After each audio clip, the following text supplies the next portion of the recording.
kita tak akan biarkan adik kahwin dengan Tajul. Mamat tu something lah. Dia macam tengah sorok sesuatu. Kan? Kalau kita orang biarkan adik kahwin dengan Tajul, adik tahu tak dia ibarat apa?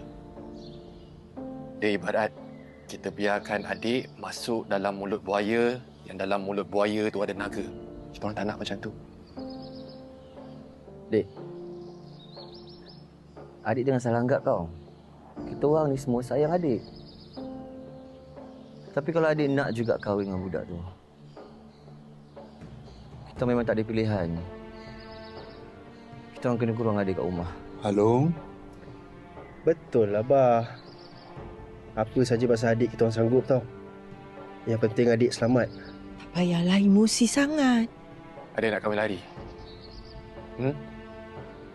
Nak nikah kat siap? Wah. Nuha nak tinggalkan keluarga kita. Nuha nak abaikan Umi dengan Abah. Nuha... Sanggup ke nak putuskan hubungan adik-beradik semata-mata untuk lelaki tak guna? Sanggup adik buat macam tu? Fikirlah sikit, Dik. Suka!